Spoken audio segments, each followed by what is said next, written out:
ಎಲ್ಲರಿಗೂ MV ಚಾನಲ್ಗೆ ಸ್ವಾಗತ. ನಾನು ಮೇಘನ ವರ್ಷ. ಈ ದಿನ ನಾವು ವಿಜಯದಶಮಿ ನವರಾತ್ರಿಯ ಒಂದು 10ನೇ ದಿನವಾದಂತಹ ವಿಜಯದಶಮಿಯ ಬಗ್ಗೆ ನಾವು ಚಿಂತನೆ ಮಾಡೋಣ.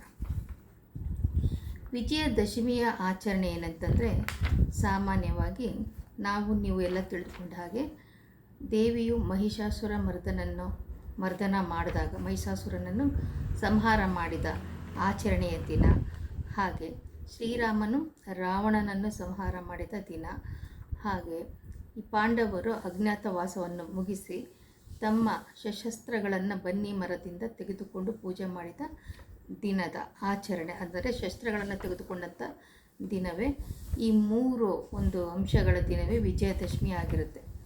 ಈ ವಿಜಯದಶಮಿಯ ಒಂದು ಆಚರಣೆ ಏನಂದರೆ, ದೇವಿಯ ಒಂದು ಸ್ಮರಣಾರ್ಥವಾಗಿ ಆಕೆ ಈ ರೀತಿ ಹೋರಾಟ ಮಾಡಿ ಚಾಮುಂಡೇಶ್ವರಿಯಾಗಿ ಈ ಒಂದು ದುಷ್ಟ ಜನರನ್ನು ಸಂಹಾರ ಮಾಡಿ ಶಿಷ್ಟ ಜನರನ್ನು ರಕ್ಷಣೆ ಮಾಡಿಕೊಟ್ಲಲ್ಲ ಅನ್ನೋ ಒಂದು ಕೃತಜ್ಞತೆಗಾಗಿ ಆಕೆಯನ್ನು ಕೂಡಿಸಿ ಪೂಜೆ ಮಾಡಿ ವಿಜಯೋತ್ಸವದ ಆಚರಣೆಯನ್ನು ಮಾಡುವಂಥ ದಿನವೇ ಈ ಒಂದು ವಿಜಯದಶಮಿಯಾಗಿರುತ್ತೆ.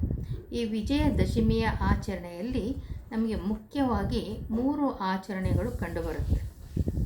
ಅದರಲ್ಲಿ ಮೊದಲನೇದು ಆಯುಧ ಪೂಜೆ, ನಂತರ ಸೀಮೋಲ್ಲಂಘನ ಪೂಜೆ ಹಾಗೂ ಅಪರಾಜಿತ ದೇವಿ ಪೂಜೆ ಅಂತ. ಈ 3 ಬಹಳ ಮುಖ್ಯವಾಗಿರುತ್ತೆ. ಇದರಲ್ಲಿ ಆಯುಧ ಪೂಜೆಯ ಬಗ್ಗೆ ನಾನು ಈಗಾಗಲೇ ನಿಮಗೆ ತಿಳಿಸಿದ್ದೇನೆ ಮತ್ತು ಒಂದು ವಿಡಿಯೋದಲ್ಲಿ. ಈಗ ನಾವು ಸೀಮೋಲ್ಲಂಘನ ಪೂಜೆ, ಸೀಮೋಲ್ಲಂಘನ ಅಂದರೆ ಏನೆಂದ ತಿಳ್ಕೊಳ್ಳೋಣ. ಸೀಮೆ ಅಂತಂದರೆ ಏನಾಯಿತು, ಒಂದು ಗೆರೆ ಅಥವಾ ಒಂದು ಗಡಿಯ ಕೊನೆ ಭಾಗ ಅಂತ ಹೇಳ್ತೀವಿ. ಸೀಮೋಲ್ಲಂಘನ ಅಂದರೆ ವಿಜಯದಶಮಿಯ ದಿನದಂದು ಊರಿನ ಜನರೆಲ್ಲ ಸೇರಿ ಈಶಾನ್ಯ ದಿಕ್ಕಿನ ಕಡೆಯಲ್ಲಿ ಪ್ರಯಾಣ ಮಾಡಿ ಅಲ್ಲಿ ಒಂದು ಬನ್ನಿ ವೃಕ್ಷ,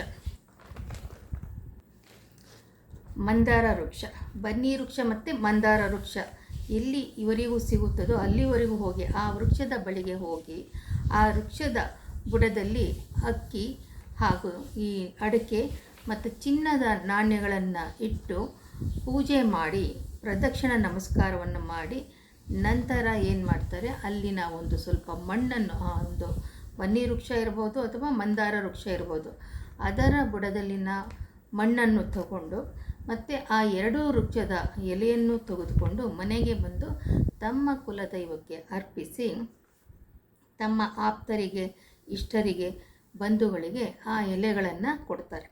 ಇಲ್ಲಿ ಬನ್ನಿ ವೃಕ್ಷದ ಎಲೆ ಮತ್ತು ಈ ಮಂದಾರ ವೃಕ್ಷದ ಎಲೆಯನ್ನು ಬಂಗಾರಕ್ಕೆ ಸಮ ಎಂದು ಇಲ್ಲಿ ಹೇಳ್ತಾರೆ.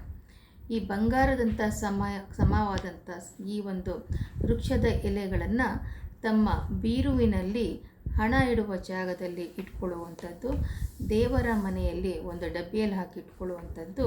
ಅಂದರೆ ಬನ್ನಿಯನ್ನು ಪಡೆದು ಬಾಳು ಬಂಗಾರವಾಗಲಿ ಅಂತ ನಾವು ಶುಭಗಳನ್ನು ಕೊಟ್ಟು ಹಾರೈಸಿ, ನಾವು ತಗೊಂಡು ಹಾರೈಸಿ ಈ ಒಂದು ಸೀಮೋಲ್ಲಂಘನ ಪೂಜೆಯನ್ನು ಆರಂಭ ಮಾಡ್ತಾರೆ. ಈ ದಿನ ಆಚರಣೆ ಮಾಡುವಂಥದ್ದು.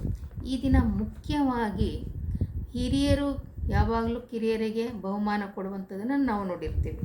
ಆದರೆ ಈ ದಿನ ಮಾತ್ರ ಹಿರಿಯರಿಗೆ ಬಂಗಾರವನ್ನು ಕೊಡಬೇಕನ್ನುವಂತಹ ನಿಯಮವನ್ನು ಇಲ್ಲಿ ಹೇಳ್ತಾರೆ. ಇದು ನಮಗೆ ಸೀಮೋಲ್ಲಂಘನ ಪೂಜೆಯ ಅಥವಾ ಆಚರಣೆಯ ಒಂದು ವಿಧಾನ ಅಂತ ನಾವಿಲ್ಲಿ ತಿಳ್ಕೊಳ್ತೀವಿ. ಇದಾದ ನಂತರ ಅಪರಾಜಿತ ಪೂಜೆ, ಅಂದರೆ ಅಪರಾಜಿತ ಪೂಜೆಯನ್ನು ಹೇಗೆ ಮಾಡೋದು ಅಂತಂದರೆ, ಈ ಬನ್ನಿ ಮರ ಅಂತ ನಾವೇನು ಹೇಳ್ತೀವಿ, ಈ ಮರ ತನ್ನ ಸುತ್ತಮುತ್ತಲಿನ ಒಂದು ವಾತಾವರಣವನ್ನು ಅಥವಾ ಈ ಭೂಮಂಡಲದ ವಾತಾವರಣವನ್ನು ಬಹಳ ಶುದ್ಧೀಕರಣ ಮಾಡುವಂಥ ಒಂದು ಶಕ್ತಿಯನ್ನು ಈ ಮರ ಹೊಂದಿರುತ್ತೆ. ಅಷ್ಟೊಂದು ಪವಿತ್ರವಾದಂಥ ಮರ ಎಂದು ಇದನ್ನು ಕರೀತಾರೆ. ಈ ಬನ್ನಿ ವೃಕ್ಷದ ಕೆಳಗಡೆ ಅಷ್ಟದಳ ಪದ್ಮ ರಂಗೋಲಿಯನ್ನು ಹಾಕಿಬಿಟ್ಟು ಆ ಒಂದು ರಂಗೋಲಿಯ ಮಧ್ಯಭಾಗದಲ್ಲಿ ಒಂದು ಬಿಂದುವನ್ನು ಇಟ್ಟು ಆ ಬಿಂದುವಿನಲ್ಲಿ ಈ ಒಂದು ಅಪರಾಜಿತ ದೇವಿಯನ್ನು ಕೂಡಿಸಿ ಆಕೆಯನ್ನು ಪೂಜೆ ಮಾಡ್ತಾರೆ. ಅಂದರೆ ಪೃಥ್ವಿಯಿಂದ ಮೇಲಿದ್ದು ಬಂದು ನಮ್ಮನ್ನು ರಕ್ಷಣೆ ಮಾಡುವಂತಹ ದೇವಿಯಾಗಿ ಆಕೆಯನ್ನು ಈ ಭೂಲೋಕಕ್ಕೆ ಸ್ವಾಗತ ಮಾಡುವಂಥ ವಿಧಾನ.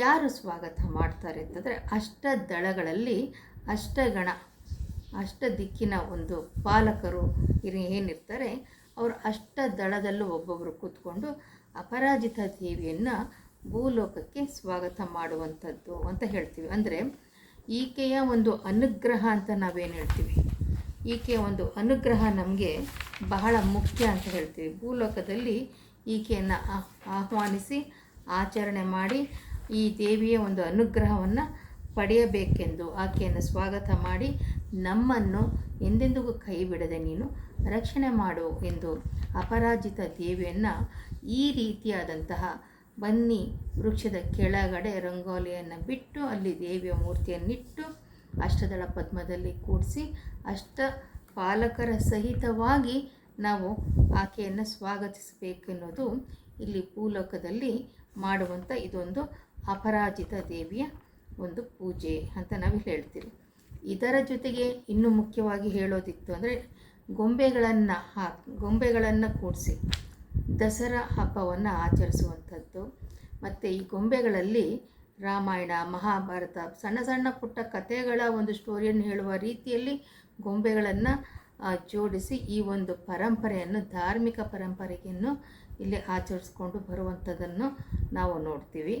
ಹಾಗೆ ವಿಜಯದಶಮಿಯ ದಿನ ತಾಯಿಯ ಒಂದು ವಿಗ್ರಹವನ್ನು, ಉತ್ಸವ ಮೂರ್ತಿಯನ್ನು, ಚಾಮುಂಡೇಶ್ವರಿ ಉತ್ಸವ ಮೂರ್ತಿಯನ್ನು ಆನೆಯ ಮೇಲೆ, ಅಂಬಾರಿ ಮೇಲೆ ಕುಳಿಸಿ ಆನೆಗಳ ಜೊತೆಗೆ ವಿವಿಧ ಒಂದು ಜಿಲ್ಲೆಗಳ ಒಂದು ಪ್ರೊಸೆಷನ್ ಅನ್ನೋದು ಏನಿರುತ್ತೆ ಅದನ್ನೆಲ್ಲನೂ ಕೂಡ ತಾವು ಈ ಒಂದು ಅರಮನೆ, ಮೈಸೂರು ಅರಮನೆಯಲ್ಲಿ ಮೈಸೂರು ರಾಜರು ಒಂದು ಉತ್ಸವವನ್ನು, ಹಿಂದೆ ಎಲ್ಲ ಅಂಬಾರಿ ಮೇಲೆ ರಾಜ ಮಹಾರಾಜರು ಕುಳಿತುಕೊಂಡು ಜನರಿಗೆ ದರ್ಶನ ಕೊಡ್ತಾಯಿದ್ರು.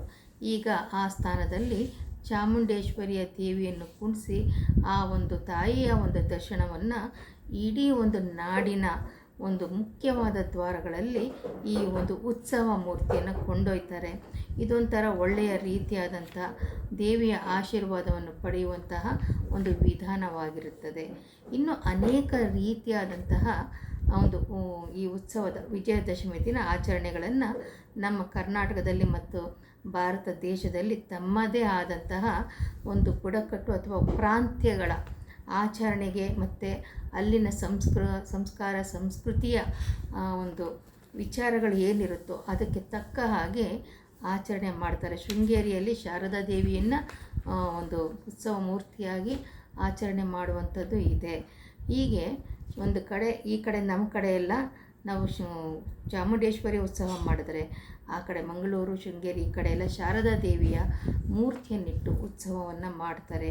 ಹೀಗೆ ಈ ಒಂದು ನಾಡ ಹಬ್ಬ 10 ದಿನಗಳ ಕಾಲ ನಡೆದು 10 ದಿನಗಳು ಸಹ ಈ ಒಂದು ಭೂಲೋಕ ಅನ್ನೋದು ಒಂದು ಥರ ದೈವಿಕ ನೆಲೆಯಾಗಿ ಕಾಣಿಸುತ್ತೆ. ಈ ಆಚರಣೆಯಿಂದ ಮನುಷ್ಯನಿಗೆ ಏನು ಪ್ರಯೋಜನ ಅಂತ ಹೇಳಿದ್ರೆ, ತಾವು ದೇವಿಯ ಆಶೀರ್ವಾದವನ್ನು ಎಲ್ಲರೂ ಪಡೆದು ದುಷ್ಟ ಚಿಂತನೆಗಳು, ನಕಾರಾತ್ಮಕ ಒಂದು ಯೋಚನೆಗಳು ಇವುಗಳನ್ನೆಲ್ಲ ಬಿಟ್ಟು ಶುದ್ಧಾತ್ಮರಾಗಿ ಮೋಕ್ಷ ಚಿಂತನೆಯನ್ನು ಮಾಡಿ ಶುದ್ಧ ಜೀವನವನ್ನು ನಡೆಸುವುದೇ ಆಗಿರುತ್ತೆ. ಹಾಗೆ ತಾಯಿಯ ಆಶೀರ್ವಾದವನ್ನು ಪಡೆಯುವ ಒಂದು ವಿಧಾನವೇ ಆಗಿತ್ತು. ನಮ್ಮ ಸಂಸ್ಕೃತಿ ಮತ್ತು ಆಚಾರ ವಿಚಾರಗಳನ್ನು ಇಲ್ಲಿ ಮುಂದುವರಿಸ್ಕೊಂಡು ಹೋಗುವಂತಹ ಒಂದು ಅವಕಾಶಗಳನ್ನು ನಾವು ಶಿಸ್ತಿನಿಂದ ಮಾಡುವಂತೆ ಆಗುತ್ತದೆ. ಆದ್ದರಿಂದ ಈ ಒಂದು ನಾಡ ಹಬ್ಬದ ಆಚರಣೆ ನಮಗಂತೂ, ಭಾರತದ ಹಿಂದೂಗಳಿಗಂತೂ ಇದು ಉತ್ತಮವಾದಂಥ ಹಬ್ಬ ಆಗಿರುತ್ತೆ. ಈ ಒಂದು ಆಚರಣೆಯ ಅಂತಿಮ ದಿನವಾದಂಥ ವಿಜಯದಶಮಿಯ ಈ ಒಂದು ಸಂಕ್ಷಿಪ್ತ ಮಾಹಿತಿಯೊಂದಿಗೆ ನಾನು ಈ ಒಂದು ನನ್ನ ಚಿಕ್ಕ ವಿಡಿಯೋವನ್ನು ಮುಗಿಸ್ತಾ ಇದ್ದೀನಿ. ಎಲ್ಲರಿಗೂ ಸಹ ವಿಜಯದಶಮಿಯ ಹಬ್ಬದ ಶುಭಾಶಯಗಳು. ಹಾಗೂ ತಾಯಿ ಚಾಮುಂಡೇಶ್ವರಿ, ಸರಸ್ವತಿ, ಪಾರ್ವತಿ, ಮಹಾಲಕ್ಷ್ಮಿ ಇವರ ಅನುಗ್ರಹ ಮತ್ತು ದೇವಾನುದೇವತೆಗಳ ಅನುಗ್ರಹ ಸಿಕ್ಕು ರಕ್ಷಣಾತ್ಮಕವಾಗಿ ಆಯುಸ್ಸು, ಆರೋಗ್ಯ, ಐಶ್ವರ್ಯ, ಭಾಗ್ಯ ಎಲ್ಲರಿಗೂ ಸಿಗಲೆಂದು ಹಾರೈಸುತ್ತಾ ಈ ಒಂದು ವಿಷಯವನ್ನು ಮುಕ್ತಾಯ ಮಾಡ್ತೀನಿ.